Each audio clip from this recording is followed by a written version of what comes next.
Do you know how to fail? It's a good question, isn't it? Because most of us don't know how to fail or how to fail successfully, which seems like such a misnomer. But we're going to get into that today with today's guest. Welcome to another episode of The Good, Bad, and Ugly of Business. I'm your host, Catryn Becker. And on this podcast, we talk to all the most amazing people so that we can learn what they have learned in their career that has made them so successful. Because we know that while a smart person learns from their own mistakes, a genius learns from the mistakes of others. And all of you listeners are geniuses because you listen to this podcast and you glean the amazing nuggets of wisdom that we have from these amazing guests. And today's guest is no exception. Her name is LynAnn Weaver, and she is the founder and CEO of Healthcare Elevation Partners. And she's going to talk to us about failure because knowing how to fail is how we learn to succeed. So, LynAnn, welcome to the show. Thank you so much for having me. I'm ecstatic to be here. Oh, ecstatic. That's Ecstatic. lovely. Not just excited, ecstatic. Yeah, exactly. Well, I think that's just such a good indication of sometimes just the smallest change of where we think something's heading can lead us to very unexpected places. Definitely. So, LynAnn, please take a few minutes to just help bring the audience into your background so they kind of understand where you're coming from before we go into this juicy topic of failure. Absolutely. So I worked in healthcare administration for quite a while. And while I was in those roles, I started to really notice the differences between my team members and especially my physicians who would do really, really well. They would hit most of their goals. Our docs were growing really quickly. They were happy. Our teams enjoyed working with them. They did great at educating people. Patients loved them. And then I also saw this other bucket of people who weren't, we call them our mid-tier performers. They weren't truly high performing, but they weren't horrible in their roles. They were just status quo. Mm. And I would see them over quite some time go from, maybe not hitting all of their performance metrics. Our physicians wouldn't be growing their practices as quickly as they wanted. And they weren't necessarily completely connected with the team. And I would watch them start to slowly trickle almost in a downward spiral. Anger started creeping up more. We would hear more frustration, more anger, more outbursts, decrease in volumes, inability to truly grow their practices or our business the way that we really wanted to. And around that same time, we were facing some operational challenges as well as just communication challenges with various other players in the space. And there was one weekend where, everything that could possibly go wrong went wrong. From pre-hospital, so EMS taking patients to inappropriate hospitals that couldn't actually provide the care for the patients that they were needing, to supply chain issues, to short staffed, not having Oh enough my goodness. anesthesiologists. It was a full moon, which actually does have an impact on the number of strokes and heart attacks that we see, as well as deliveries and several other things. And so we just had all of these things kind of stacked against us. And long story short, ended up having two pretty significant patient issues. And after that, I observed my team who bounced back pretty quickly from it was a heartbreaking weekend. And I also saw my team members who, that next Monday morning ended up in my office with their head in their hands in tears. One of my surgeons actually threw his badge on my desk and said, "I don't know that I can do this anymore. This is not what I signed up for." Wow.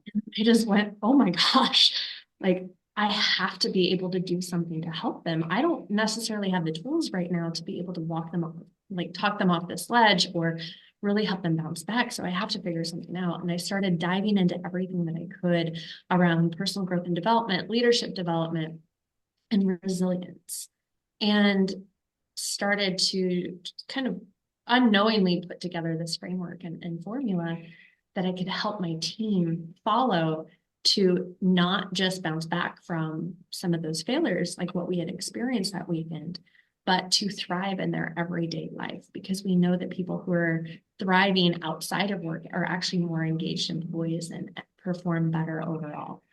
And that's where I found the world of high performance through the High Performance Institute and found that there are 6 primary habits that anybody can use to become a true high performer, which is achieving heightened levels of sustained success above standard norms over the long term without sacrificing well-being or personal or positive relationships along the way. And I think Mhm. that's something that everybody really wants. And that's what we're all craving and really desiring in our lives, both professionally and personally. Well, and I love that. I think, no matter where someone is or whatever industry that they're in, we all have this understanding of doctors and surgeons at that high level, the amount of education that's required at such a high level. And that's where I think the concept of failure is so interesting because for people where it's not necessarily that it comes easy. For some people, it is. Some people do work at it, but who have that kind of high standard and are used to hitting the mark over and over again.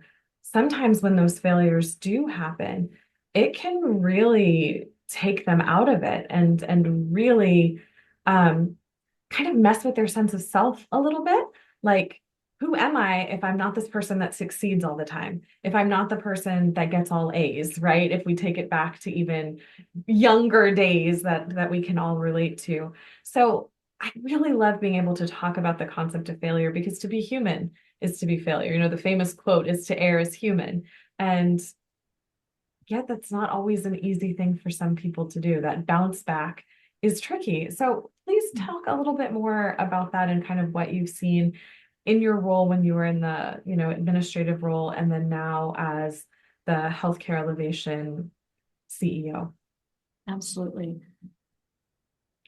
As you were talking about people not being able to bounce back and really, it comes down to how they see themselves, what they're capable of in the moment, as well as what they're capable of in the future.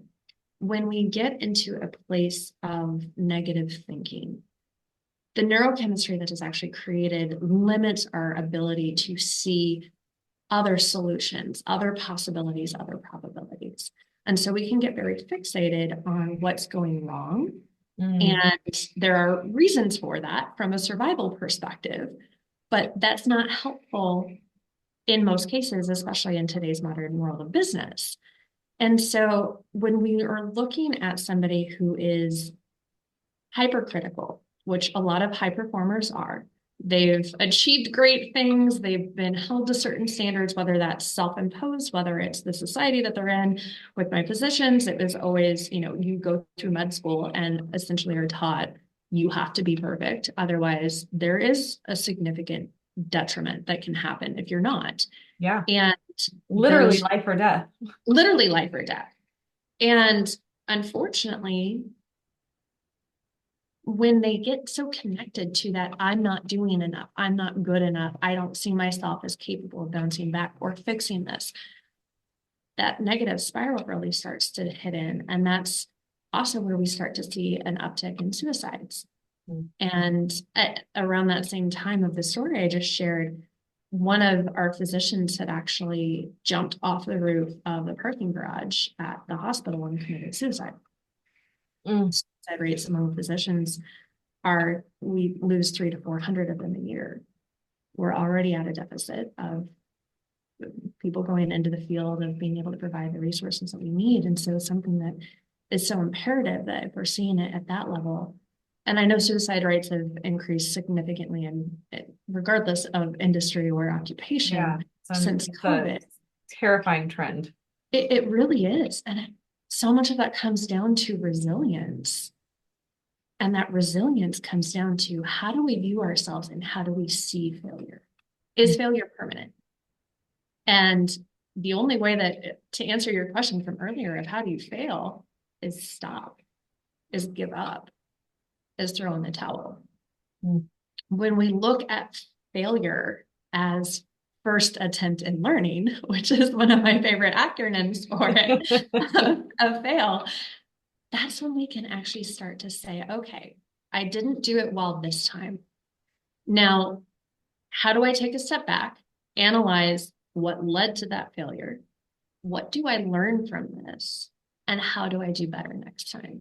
Because we're on that path of development and growth. And when we look at it that way, it's not, oh my gosh, this is something wrong with me. It's what was my process? Where are the holes in the steps that I'm taking? But many people look at a failure as what is wrong with me, rather what is wrong with everything else. And that awareness of I get to choose what I focus on.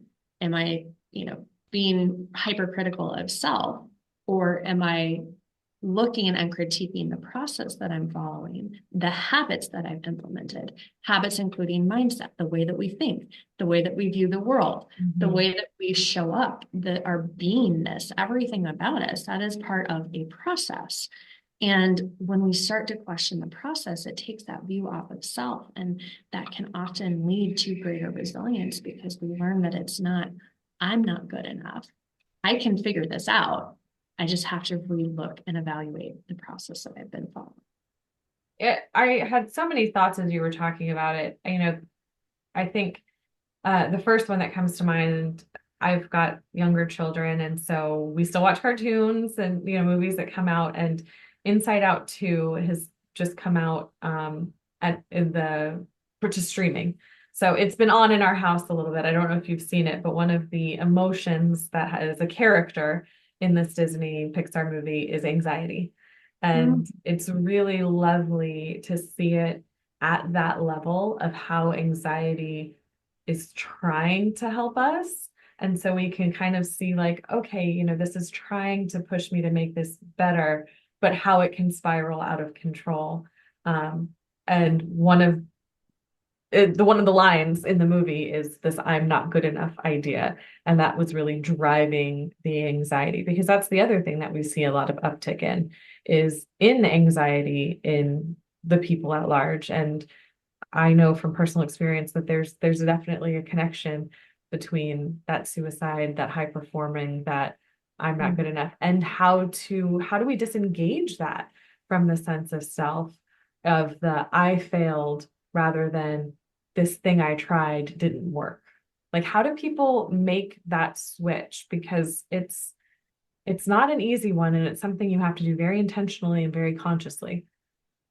You absolutely do. And a lot of that comes down to the belief set that we've adopted from past experiences that lead, if we look at the way that we respond or the way that we come to a conclusion about something, there's something called a response wheel that starts with, our past experience, which our brain is designed for two main reasons. It's one, to keep us safe.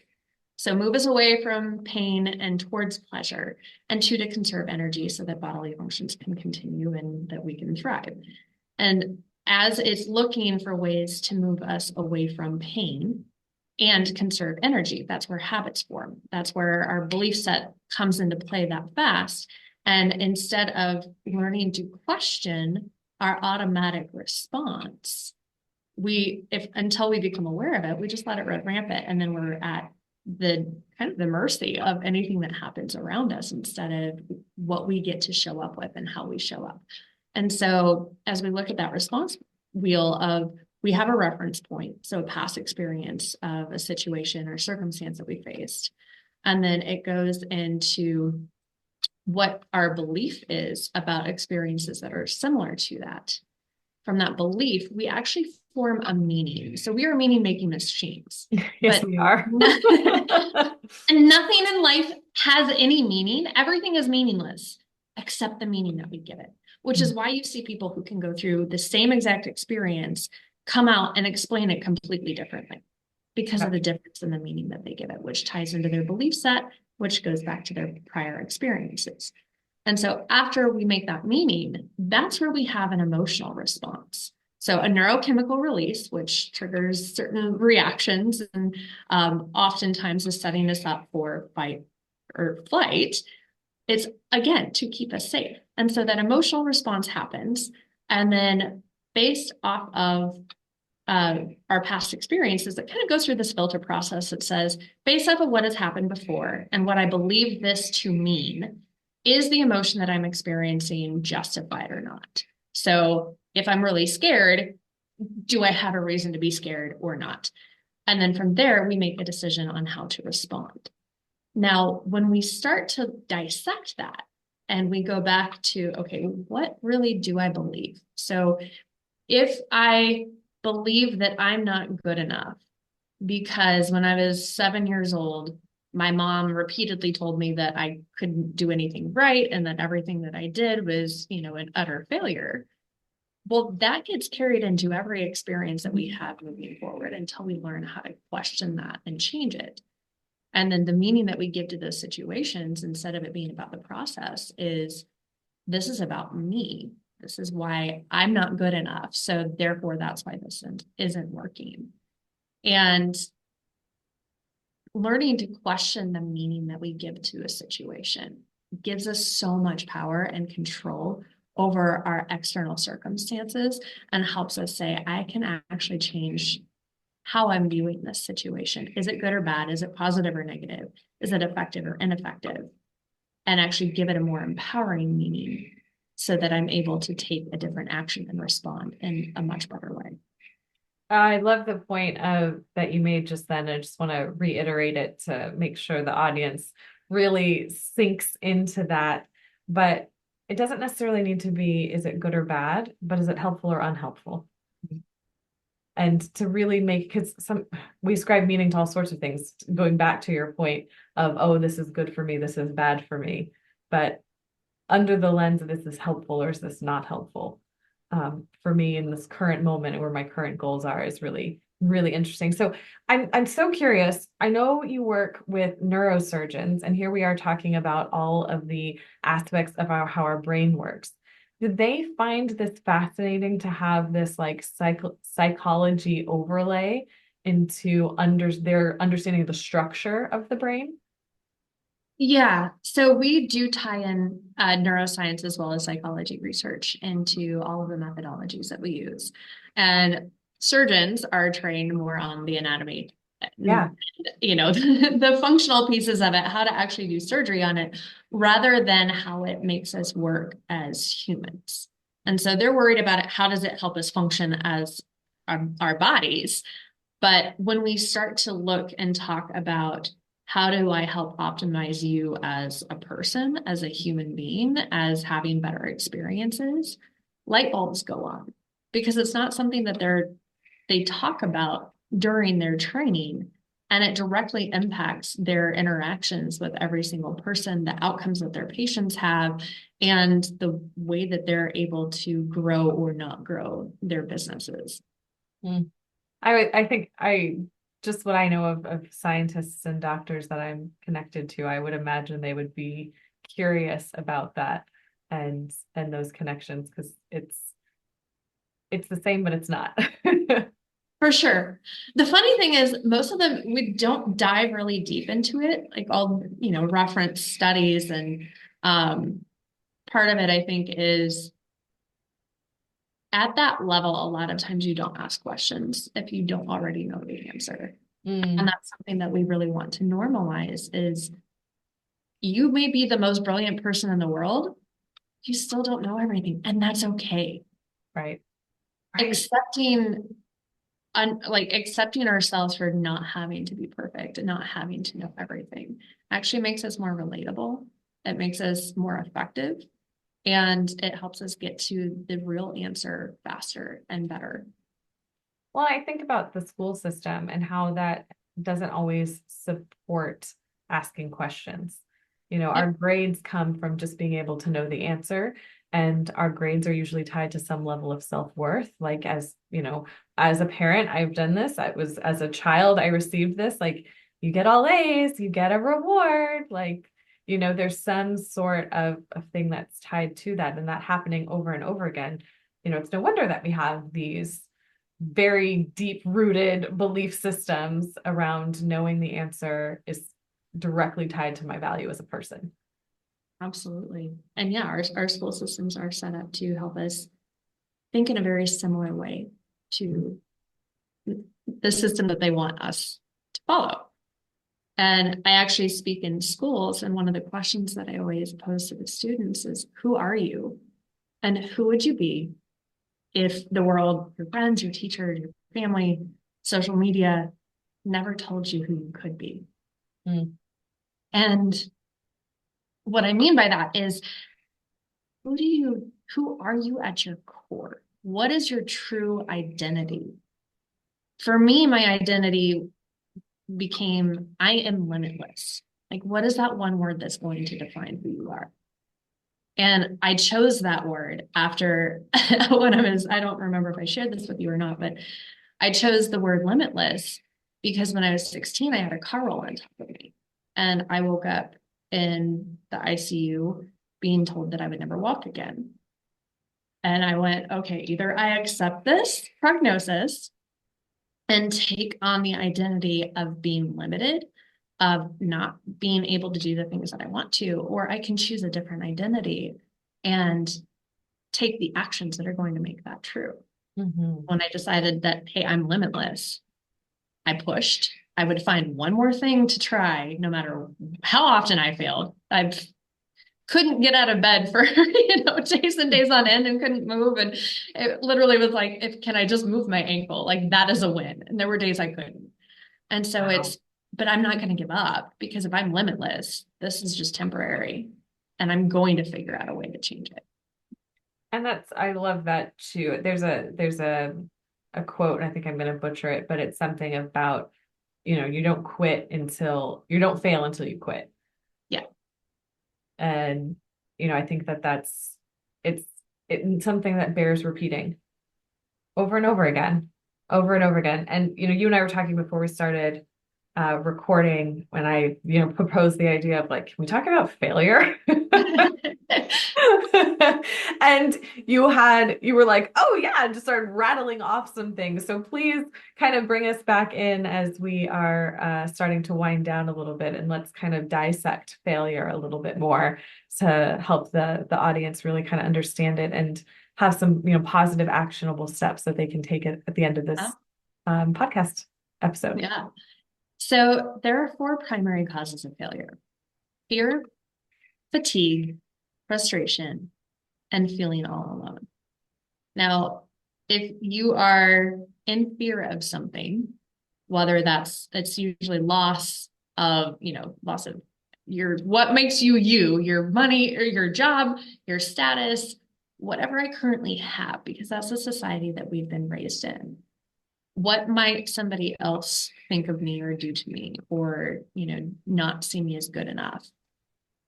That fear can drive us to not actually take action. So, as I said earlier, like our brain, one of our primary purposes is to keep us safe. Well, rejection historically actually could lead to being ostracized from your community. And in, years and years ago, caveman days, if you weren't in your community, that likely equated to death. And so our brain is saying, oh, I have to fit into this mold. I have to be accepted by people. Otherwise, it might actually hurt me physically, even though it's just an emotional pain. And that can actually, our brain will go, oh no, danger, danger. Something might hurt me. Let's go a different direction. So it actually incentivizes us to not do the thing that we want to do. And that's where people can stop. If we're fatigued, how often have you been really tired or just worn down and said you're operating at 100% and you're doing the absolute best that you've ever done at something? Yeah, never. Right. And how many of us think, oh, I can get 2, 3, 4 hours of sleep and be totally fine? Yeah.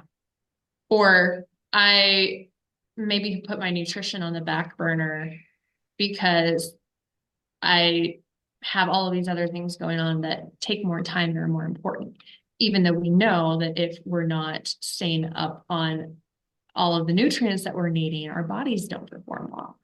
Our brain doesn't perform well either. And so we're actually not as productive as we could be. And if, again, we're in that cycle of fatigue and just feeling that burnout, that overwhelm, our body's like, hey, something's wrong.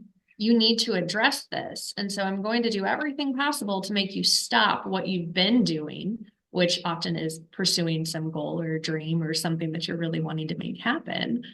And we're going to just make you want to, stop, lay down, go get rest.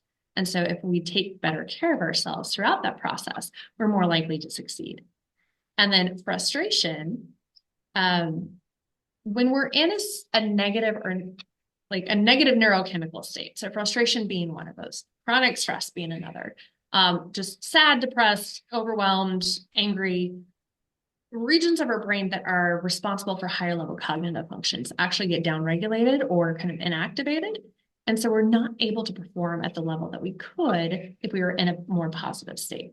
There's actually a meta-analysis done that showed when we're in a positive neurochemical state, we are up to 31% more productive, 37% better at sales, which everything we do is sales. We mentioned it's like getting them to do their homework is a sales process. Yes, it is. So it's getting the outcome that you're desiring, really. And then one of the key pieces that I found really interesting in this is that physicians were 19% faster at determining inaccurate diagnoses. And so we process faster, we find solutions faster and more accurately. We're better at conveying the message that we need to develop the influence and the way to connect with people to be able to get the outcome that we're desiring. And we're able to do it more effectively, more efficiently when we're in a positive neurochemical state. So eliminating or learning how to control that frustration and direct it effectively. There are purposes for it, but we have to be able to direct it most effectively to kind of hack our brain and say, hey, I need to be, productive or doing these other things right now. And so I'm going to boost myself into a state of joy, which will help me be more productive, more effective, better at sales, better at problem solving, all of those pieces. And then from a feeling all alone perspective, if we feel like we're alone in a problem, especially at work, it can lead to things like increased stress and burnout, self-doubt, imposter syndrome. Like that is a really real thing, especially with a lot of my surgeons. They've gone through years and years of training and still come out thinking, can I actually do this? Do I actually know enough? What if I get in over my head? That happens in every single industry with every single person at some point, especially when we're learning something new. And so if we have a community around us who also helps normalize failure, who normalizes struggle and having to, work harder or show that they've been resilient and bouncing back from setbacks and challenges, it helps decrease that self-criticism and self-doubt and says, hey, this is okay. We can also have those other people and positive voices around us saying, you've got this. And to help us combat the negativity, and especially when we're thinking ourselves about how I'm not good enough, I'm not, deserving of this, and help us shift back to, okay, what about the process that we're following isn't working? And what do we get to change? What do we get to learn? How do we get to actually move forward? And so when we focus on creating or finding or bringing in that community of positive influences, our success can skyrocket. And of course, that's really what we all desire at the end of the day. I love to use with my clients that failure is an event. It's not an emotion. It's not a destination. It is a blip on the timeline of your life. Let's not stay there. Let's move through it. So, LynAnn, this has been such a great conversation. So many things to take out of this and to ponder even further. For those that are curious and want to learn from you, reach out to you, work with you, what's the best way for them to do? Yeah. Our website is healthcareelevation.com, or they're welcome to email me, LynAnn, LynAnn, at healthcareelevation.com. Also on Instagram and Facebook and LinkedIn at LynAnn Weaver. Perfect. Is there anything else that we haven't covered that you would like to share before we wrap up? Yeah. Choose your identity word. Like something that can be so incredibly powerful is setting an intention for who we want to be, how we want to be, and how we'll actually show up in every situation, regardless of what is going on around us. And so, as I mentioned, like my word is limitless. that inspires me to take actions that are in accordance with what limitlessness looks like. But choose your word and then identify what steps, actions, thoughts, conversations, like the way that I show up actually makes that true. And it is amazing when we set that intention, how much we actually hone in on doing exactly what we intend to. Mm. Well, that is a wonderful note to end on. You definitely wrapped it up in a bow. And I'll just add to that that people love to pick words of the year. Let's not just limit ourselves to the year.